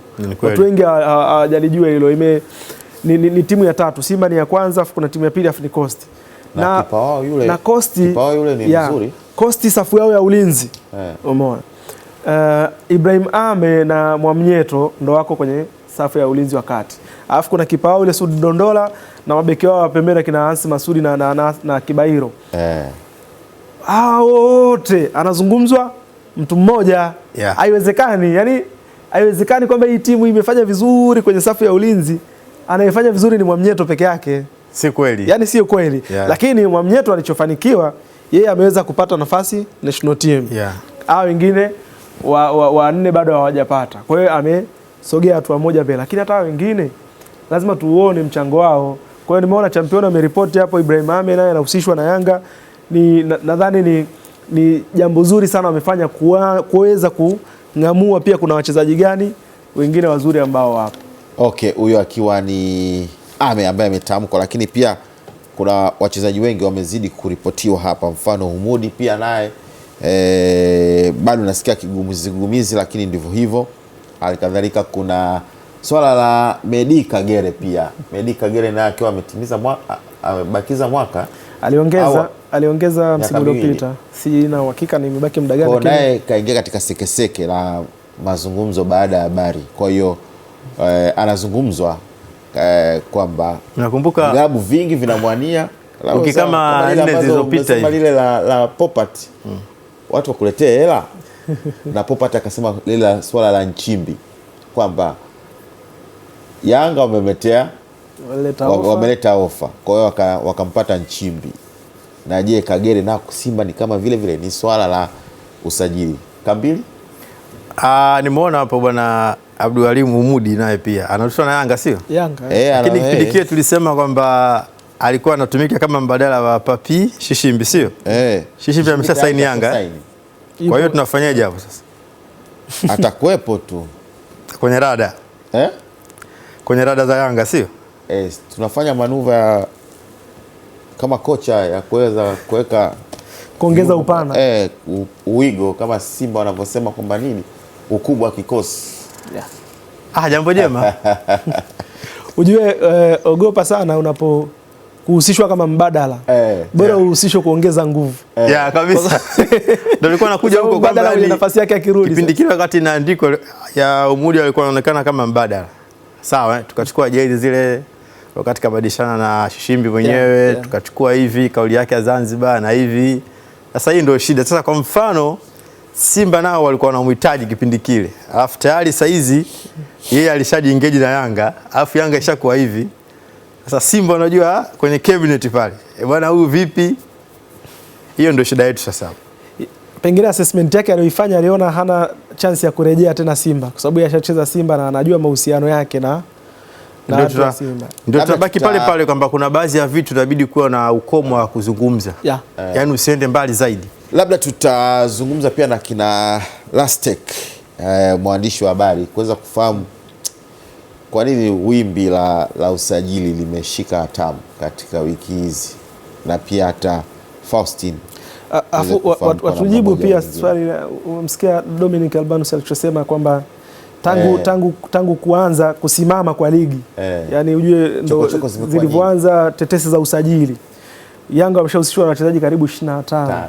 Tuambie magazeti kwa nini? Yani mimi sijui, inawezekana mwenyekiti akawa labda si mfuatiliaji sana vyombo vya habari. Kiukweli kabisa inapobaki miezi miwili kabla ya ligi kumalizika, habari ambazo zinatamba sana ni za usajili. Sio Tanzania peke yake, dunia nzima. Kwa sababu gani? ni kipindi ambacho makocha wengi sana wanakuwa wameshaandaa ripoti zao kwamba fulani nataka niendelee naye, fulani simuhitaji tena kwenye timu. Kwa hiyo nyinyi hamwezi eti kamati kasubiri kabisa mpaka ligi imeisha afu ndo mwanze. Jinsi kamati inavyofanya kazi na vyombo vya habari vinafanya kazi vile vile perpendicular. Haiwezi kuwa tofauti na hapo. Kwa hiyo wewe ukifanya hivi, huyu anafanya hivi. Yaani maana yake ni hivyo. Kwa maana siamini kwamba vyombo vyote hivi vitakuwa vinafanya uongo. Na wachezaji 25 si mbaya kuzungumza nao kwa sababu una uhakika nani ambaye utampata. Hao wanakuwa ni mbadala ambaye mambo anakaa mazuri ndio ambaye unamsajili. Na sioni kama ni dhambi. Yeah. Sawa. Bado tupo katika kuperuse masuala ya kimichezo na tumefanikiwa kuwepo katika swala la usajili katika uperuzi wetu wa muda mrefu, na kwa wakati huu basi tukiwa tunajiandaa na hilo basi la kuwasiliana na wenzetu katika vyombo vya habari walivyojiandaa, bado tunazidi kusisitiza kwamba uendelee kujikinga na maambukizi haya, kujiepusha na maambukizi. Sanitizer yako ikusaidie.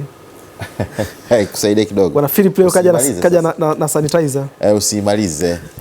Kwa sasa tukiwa hapo, lakini pia bado kuna swala la usajili katika vilabu vikubwa kama anavyosema Kambili. Liverpool naona wanajiandaa, Manchester United pia wanajiandaa. Kwa hiyo ni sehemu halisi kabisa ambayo wakati wake halisi. Lakini pia jana tulisikia kule Uholanzi kwamba tayari wamemaliza ligi kutokana na hii COVID. Marufuku ya serikali hadi Septemba. Kwa hiyo ligi haiwezi kuchezwa. Septemba lazima ukubali kuanza msimu mpya. Na walichokifanya, unajua nilikuwa nasoma ile taarifa ya namna ambavyo maamuzi yale wameyachukua kwamba hakuna anayepanda daraja wala kushuka. Okay. Na hakuna bingwa. Tutaidiscuss hiyo. Sasa hivi kwenye line yupo kocha timu ya taifa Ndaragije. Habari za wakati huu Ndaragije? Upo nyumbani Burundi ama upo Tanzania? Nashukuru Mungu. Bana niko hapa Tanzania, sijaondoka. Haya bwana, karibu sana. Asante. Tumekuwa tukijaribu kudodosa kuhusiana na thamani za wachezaji, na pia wewe ni kocha wa timu ya taifa. Unaonaje sasa hivi sekeseke hizi za usajili? Na wewe ulikuwepo katika miongoni mwa wakocha wakubwa katika timu za Mbao, KMC na Azam. Katika kipindi kama hichi, sekeseke hili wewe unalionaje, na thamani za wachezaji kuongezeka bila kuwa na mpangilio wa kuongeza thamani kwa mchezaji fulani, kisa tu mtu wakati middleman akiwa yupo pale katikati anahitaji fedha? Kama hivi, kwanza umesema kuwa ni soko. Ukiongelea soko maana yake ni kuwa biashara. Ikiwa biashara lazima hiyo ambaye anafanya biashara atafute profit, maximum profit kwa bidhaa yake au kwa mchezaji wake ambaye anarepresent. Kwa hiyo kuongeza thamani ni jambo la kawaida kutokana na huyo ambaye anafanya biashara. Lakini kama jinsi umeuliza kwa upande wa Tanzania, hata tuongelee uhalisia wa hilo jambo. Hao wengi, percent kubwa sana ya hao wanaita wa middleman au maagent ni nyinyi wenyewe watangazaji. Kwa hiyo mkianza kuandika hapo, ukiosikia mteja anaongelewa sana na ulizo, ukija kuuliza baadaye utakutana anayemsimamia ni huyo mwenye mtangazaji. Na hiyo inavuruga sana mpira wetu, kwa sababu hata huyo mteja akiwa hakupata hiyo haiko kwenye ripoti kwa mfano ya mwalimu, huyo mwalimu anakuwa target na nyinyi waandishi wa habari, mtamuongelea vibaya kwa sababu atakuwa naye hasira kuwa amekwamisha biashara. Kwa hiyo middleman abaki kuwa middleman, itakuwa ni vizuri zaidi, lakini akishakuwa pia mtangazaji, na hapo linakuwa ni nyingine tatizo. Au ikiwa ni hivyo biashara kama vijakubali, pasikue mambo ya behind tena ya kuwekeana, kwa sababu inavuruga sana na inaharibu program. Ni hiyo moja kwanza nilipo. La pili, nimesikia wewe unaongelea kuwa timu zinaangalia ripoti ya mwalimu and then zinafanya huyo usajili. Sasa wengi mwalimu hajatoa hata ripoti, unasikia tu gazeti wala mtu akishaandika fulana anatakiwa huko. Na ukija kuangalia wewe mwenyewe uangalie pasenti kubwa sana mkiwa mnaongelea hiyo usajili. Kwa nini ni Simba, Yanga, Azam? Sijaona mnasema Singida, sijaona mnasema Mbao, sijaona mnasema zile timu. Mko focus zile usajili. Kwa nini only mnasimamia hizo tu na hizi zingine hamziongelea, haziko kwenye sajili? Na ukija kuangalia ndio timu kama hizo zinasajili zaidi sana kuliko hata zingine timu. Mara nyingi unakutana Ndanda, ukiondoa Mtibwa, Kagera ndio mara nyingi zinabaki na wale wachezaji, lakini zingine timu zote zinaweza kusajili zaidi hata wachezaji 10 na hata 17 wala hata 20. Lakini hautasikia zinaongelewa mpaka sasa. Lakini Simba, Yanga, Azam, na ukija kuangalia watu wengi mmeulizia hizo maswali na kitu mnaongelea, mko tu ni Simba, ni Yanga au ni Azam pekee. Kocha, wewe tupe labda uzoefu wako ukiwa Azam FC, KMC pamoja na Mbao. Vyombo vya habari hasa magazeti viliwahi ama kuweka kwenye pressure ya kumsajili mchezaji fulani au kukutibulia dile la usajili ambalo ulikuwa kukutibulia mpango wa kusajili mchezaji fulani? Haziwezi kunipa pressure kwa sababu kwanza ni nazoea na ni kitu ambacho nakuwa najua kama kinatokea, kwa sababu mwanzoni wakati niko Mbao nilikuwa sielewi, kwa sababu nilikuwa sijajua au maisha yenyewe yanakuwepo. Unaweza kukaa kwenye TV unaona wanaandika hapo chini mchezaji sijui anaenda wapi, ukija kumuuliza huyo mchezaji hii story ni sijui, afu namuuliza wewe nani kwanza? Mimi kuna mtu alinipigia simu nataka nisaidie nitafutie timu nani, nakuja kugundua ni huyo kwenye kitengo cha hiyo TV. Nitafuta naelewa kumbe ni watu wanafanya. Na kama unakumbuka vizuri msimu wa kwanza nilikuwa na Mbao, tulistruggle mwanzoni, tukija kumaliza raundi ya kwanza baada ya kufunga Azam 2-1 pale Kirumba, timu ilikuwa on peak. Pakawa break kidogo ili kuanza second round. Almost wachezaji zaidi ya pasenti kubwa sana ya wachezaji waliondoka Mbao. Hao wanajiita wa maagent au wanajiita na hao ndio watangazaji walianza kuingia mwa wachezaji kwa iko vizuri, wanamwambia wewe nataka nikupeleke sehemu fulani, bila sasa uvunje mkataba na kama hii timu haijakulipa mshahara. Okay? Basi vurugu zinaanza hapo na timu ikaharibika, nikakuwa force kuunda tena kikosi cha kucheza raundi ya pili. Sio vizuri mchezaji kutopata mshahara na ni jambo sio zuri, lakini pia ukiwa unafanya hiyo kazi ya agent pia usiangalie pekee maslahi ya mchezaji, na pia uangalie maisha ya uchezaji ya huyo ambayo unaanza kumsimamia. La msingi sio kumpeleka tu kwenye timu nyingine wewe upate ile 10% basi naishi hapo. Inabidi kama unaamua kuwa wakala unaendelea maisha hata huko baada ya kusaini, wewe hakikisha kama huyo mchezaji unaendelea kumsaidia na kuwa vizuri. Angalia muda wake wa kucheza, angalia anaenda kupanda kwa level fulani, unaangalia na umri wake, na pia hayo yote unafanya uwe naye karibu ili umuendeleze kwenye kanaenda. Kocha, labda kwa kabla sio kumaliza, labda utuambie wakati ule ukiwa Mbao, wachezaji wengi waliondoka hasa mwishoni mwa msimu baada ya kufika ile fainali ya FA. Wengi walikwenda kwenye hizi timu kubwa, walikwenda Yanga, Azam FC, lakini sasa hizi ni kama wamerudi hatua 10 nyuma. Hakuna hata mmoja ambaye unaweza tukasimama tukasema leo aliweza kusogea mbele zaidi. Walikuwa na haraka sana ya kuondoka ama walishindwa kuadapt na mazingira walikokwenda? Kwanza swali la kwanza hilo nimezungumzia.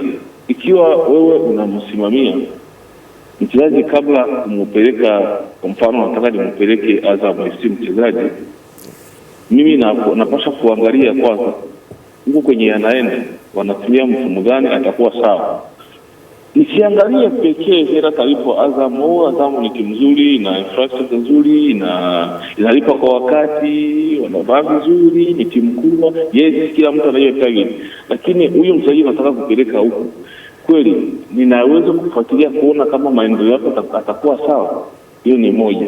Na pili, wengi unakutana, sidhani kama ni mwalimu pekee ambayo alisema huyu na muhitaji kwa hiki kiwango, kwa sababu timu kama inahitaji mchezaji wako, wewe kama wakala unapaswa kaa nao. Nimemsikia Shafi anasema kuwa kuna profile wanatoa, tunataka mchezaji wa hiki kiwango. Sasa wewe kama wakala unapaswa kukaa naye ukaongea na kocha au ukaongea na hiyo timu, uwezekano wa huyo mchezaji kucheza kweli unaoona kiasi gani. Kwa wenzetu Ulaya kuna mikataba wengi wanafikia kusema kuwa ikiwa ripoti ya madaktari na amefanya mazoezi yote lazima acheze mechi. Unaweza kipengele kama lazima mchezaji wangu au anacheza, unasikia huyo ni mtu mwenye alifikiria zaidi ya ile 10% au 10% gati ya kumfikisha kule. Kwa hiyo wachezaji wengi baada ya kuondoka kufika huku kuwafuatilia ni vigumu. Kwa sababu gani? Hata wakati wako mbao hamkuwafuatilia. Ulimuona tu mechi ya Simba anacheza vizuri, basi tukasema huyu mimi naweza kupata deal, naweza kumuuza. Hapo unasikia kama wewe unafikiria tu faida yako wewe binafsi. Hujafikiria huyo mchezaji. Lazima uje mbao ujue hivi mchezaji wangu anaishi mazingira gani, yuko vipi, nikimtoa hapo nikimpeleka huko nitamsimamia vipi. Kwa sababu kwa lugha nyingine au intermediate wale agent ni kocha wa mchezaji nje ya uwanja. Maisha huko nje ni mtu mwenye naye ni kocha. Nikisema kocha ni kama kiongozi, ni mtu anamuongoza, anamshauri ili make sure kama huyu anafikia mbali. Ikiwa alienda hiyo timu, kwa mfano kuna wengine mawakala, ikiwa ulimpeleka hiyo timu lakini bado hajapata muda wa kucheza, wewe hununguniki kama hivi nimesema.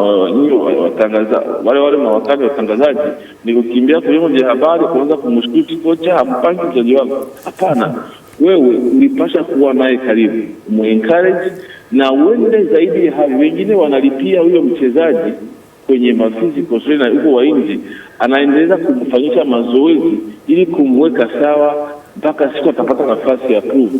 Lakini wewe bado hata ufanye hata hivyo, unakimbia tu huko kusema unashuti timu ili uoneshe kama wewe unaangalia tu faida yako. Na beyond that, sometimes mchezaji anafika kule atacheza vizuri mwanzoni, wewe wakala unaanza tena pale ulishaanza kunegotiate ingine timu utampeleka siji raundi ya pili. Kocha, kocha kwa kumalizia kwa ufupi, kulikuwa kuna hoja hapa ya idadi ya wachezaji wa kigeni wanaocheza hapa nchini. Wewe ni kocha wa timu ya taifa. Tuambie kwa kipi ni sahihi, ni tupunguze idadi ya wachezaji wa kigeni wanaocheza hapa ama tuwahimize wachezaji wetu waende kucheza zaidi nje? Lipi litaisaidia taifa zaidi? Hilo swala na ningependa vizuri kwanza kabla hatujachukua chochote kuhusu kuangalia, tuangalie faida. Nchi gani umeona ilifanya hilo ikafanikiwa? Klabu ya TP Mazembe ilifanya TP Mazembe.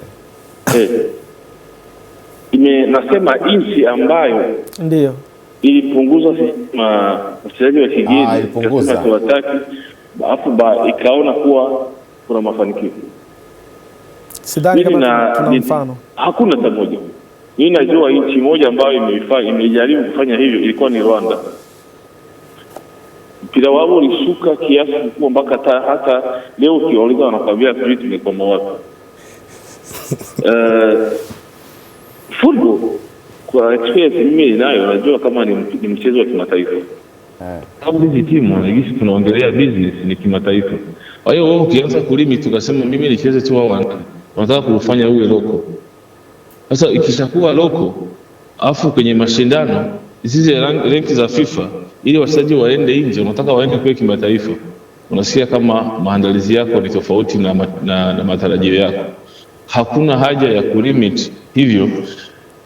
Sema tu swali ni umeongea vizuri, tuwahimize wachezaji wetu waende na wao wakuwe maprofessional, wacheze wengi nje. Sidhani kuwa kwa mfano leo tungekuwa na wachezaji wengi ambao wanacheza Ulaya kwa ligi kwa mfano ya Uingereza, leo mngetoa mjadala kwa nini tusilimit wachezaji wasiende huko. Amungesema tunania tuwalimit wabaki hapa wasiende Uingereza. Lakini kocha limit hivyo. Kama kwa mfano kwa sasa hivi unasajili wachezaji unaweza ukawa na wachezaji wa kigeni 10. Na hapo ukiangalia ratio ya first 11 ni kwa mfano kama unategemea wale 10 ndio wao umewasajili, kwa sababu ukiwasajili ina maana kwamba lazima wachezeshe. Kwa hiyo ratio hapo ina maana ni mchezaji mmoja kwa 10. Hapo hakuna athari yoyote. Kwa maana kwamba kwa timu ya taifa kabla ya kusema hao wachezaji 10, acha tuchukulie, kwa sababu msichukue maisha ya klabu igeuke maisha ya nchi. Hiyo ni klabu unaongelea, na utuongee wakati wa nchi. Hivi kwa Tanzania katika wachezaji wote wako ligi kuu na second division na pili, wachezaji wa kigeni ni wangapi? Tuangalie hiyo percent, tuangalie na percentage ya Watanzania ambao wanacheza wazawa kwenye ligi. Ni wapi wengi? Wazawa. Wageni hawajazidi 60. Come on. Sasa na tuangalia kati ya wachezaji 600. Hawajafika 600. Tupunguze. Tena.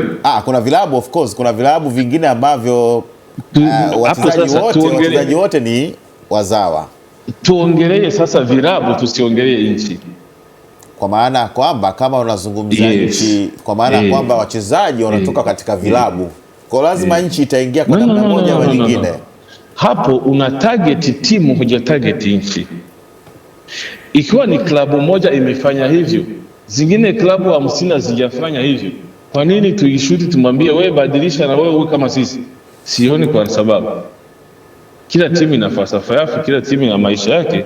Sioni narudilia tena ile jambo nimesema, nyinyi magazeti na watu wengi wanafocus sana kwa hizi klabu 3 juu. Wamekuwa middleman. Lakini na idadi hii ya wachezaji 10 tumefuzu CHAN. Come on, yes. Unajua maisha ya ligi ikiwa na wachezaji wa kigeni au kama gisi unaongelea, ni kama vile kwenye familia yako una mtoto wako ambao umezaa na mtoto sijui wa mjomba wala wengine wa familia unasaidia kwako, alafu unaambia ule wa kwako utakuna lala usifanye kazi zozote, unachukua ule wa nje ndio afanye kazi zote, kwa sababu unaona mimi hapa nataka nimweke juu mwanangu asichoke asifanye nini. Unasahau kama kesho maisha wakitoka nje wataanza sasa kuishi. Wewe wako alizoea kulala tu, hafanye kazi, hapambani, siku wewe utakuwa haupo atastruggle. Acha hao waje na wao wengine wetu wapush waone okay, kumbe Kongo ya kina Chishimbi inacheza mpira wa aina hii. Chishimbi akifika Feitoto ataanza kucheza, na kuna wengine watapush kucheza kama vile Chishimbi yupo, itampandisha nguvu. Ukitaka mtoto wako asikutane na wachezaji wenye wako na level ya juu, atabaki kwa hiyo level. Lakini ukileta wachezaji wazuri, na yeye atapambana afike huko juu, kwa sababu kwa Tanzania sina hofu, sina uoga, huyo uwezo vijana wetu wanayo. Tuwaamini, mfanye hilo jambo mlisema la kuwahimiza ili waende nje. Tutafute hao mawakala kina Shafi waendelee kupeleka kama kisha wanafanyia Afrika. Kambili iko kimya sana Kambili. Mimi swali langu lilikuwa katika idadi ya wachezaji 10 kwenda kwa 5. Bahati nzuri kocha amejibu vizuri sana kwamba tunaangalia wapi, tunaangalia klabu, tunaangalia timu ya taifa. Unapopunguza wako wangapi? Na vyote kocha ameweka wazi kabisa. Kwa mimi namshukuru sana kocha kwamba wale wote walikuwa wanasema kuhusu idadi ya wachezaji Amwajibu vizuri kabisa. Tunaangalia nini? Je, okay. Tungekuwa tunatoa wachezaji wengi kwenda nje, tungefanyaje? Tungesema eti msiende wengi sana nje, mbaki hapa. Kwa ni swala ambalo tumetoa akili ya kawaida kwamba lina faida gani kwetu. Tunaweza tukasema ni win-win situation, kwa maana kwamba kama hakutakuwa na swala la usajili wa wachezaji, leo hii tuna Bwana Samata tunataka acheze Uingereza, tuna kina Ngazi huku. Kwa kule nako kungekuwa kuna limit kubwa, ina maana kwamba wasingepata nafasi. Kwa hiyo ni mjadala mzito, nafikiri tutakwenda kuweka katika mada yetu katika mshike kuweza kuzungumza zaidi kuhusiana na hili, japo kocha tayari kashaonyesha mwelekeo wake uko wapi. Asante sana kocha Etienne Ndaragije, tunakuomba uendelee kujikinga na virusi hivi vya COVID-19. Asante sana na nyinyi pia. Asante sana kocha. Huyo ni kocha wa timu ya taifa Etienne Ndaragije, tukizo tunazungumza naye kuhusiana na hilo. Gifty ametupitisha katika sehemu nyingi sana. Achana na kocha na hata wengine walizungumza. Amezungumza vizuri sana. Ujue kitu ambacho amenifikirisha ni kwamba tunatumia sample ya nchi gani ambayo iliwahi kupunguza ikafanikiwa. Ujue kauliza swali zuri sana. Leo hii Uganda, mfano Uganda hakuna wachezaji wengi wa kigeni, huwa wanakwenda mmoja mmoja kulingana na mazingira ya ligi yao. Lakini Uganda leo hii timu yao ya taifa ina wachezaji wanaotoka nje. Yaani hawategemei wale wachezaji wa pale, wanawategemea waliamua kitu kimoja. Ligi yetu haina fedha nyingi sana za kuweza kununua wengine, sawa? Tubaki tu katika kutengeneza wachezaji na kuwa na connection ya kuwauza nje. Na ukitazama nje yao hawa sio kama tunaifikiria sisi. Wao wanakwenda katika vile vinchi vidogo ambavyo vitawafikisha sehemu nyingine.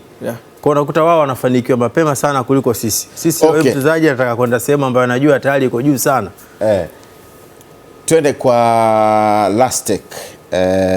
Yeye ni mwandishi wa habari, hususan pia anaandika habari za kimichezo, na tayari kumekuwa na hoja hapa kwamba kocha timu ya taifa amesema kumekuwa na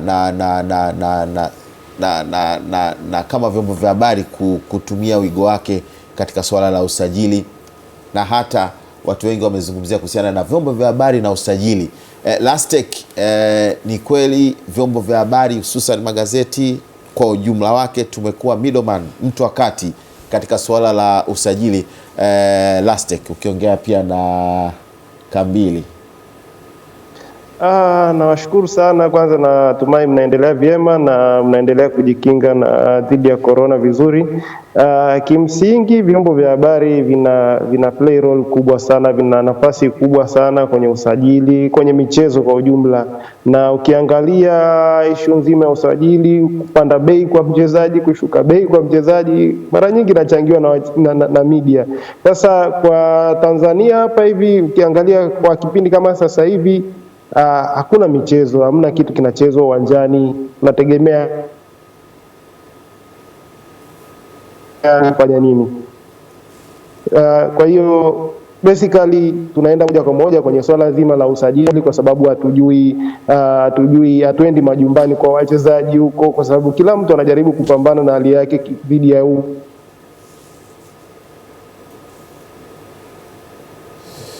Lastek, nafikiri bado yupo, ni hali tu ya hali ya hewa ya Skype yake.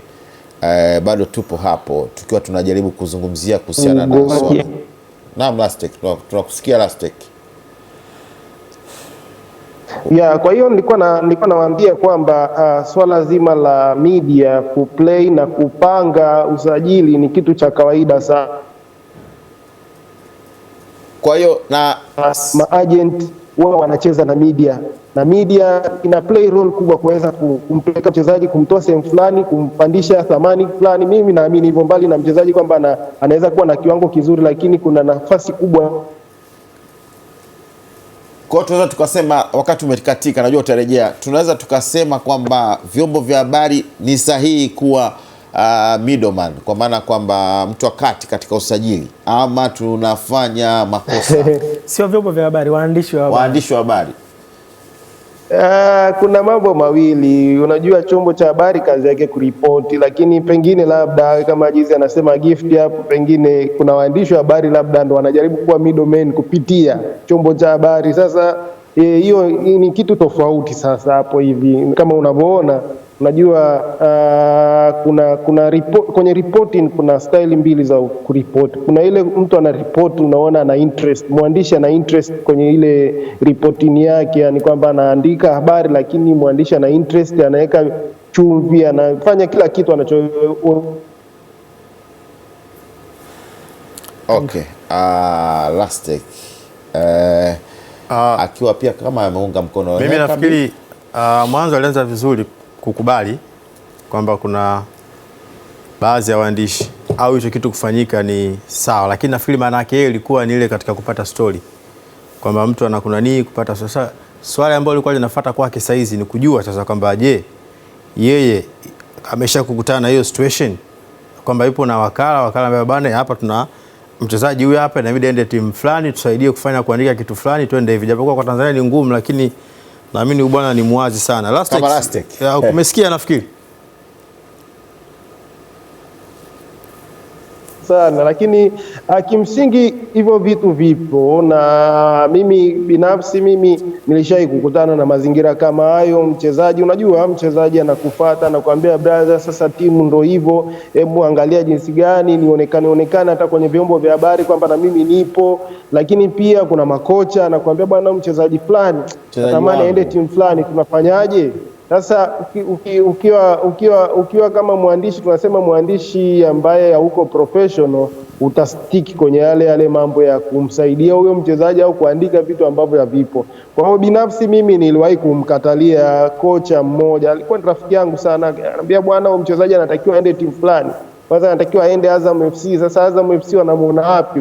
Sasa unaona. Kwa hiyo niliepuka hiyo, lakini mpaka leo tunaheshimiana. Nikamwambia, bwana, mimi hii shughuli hiyo siwezi kufanya.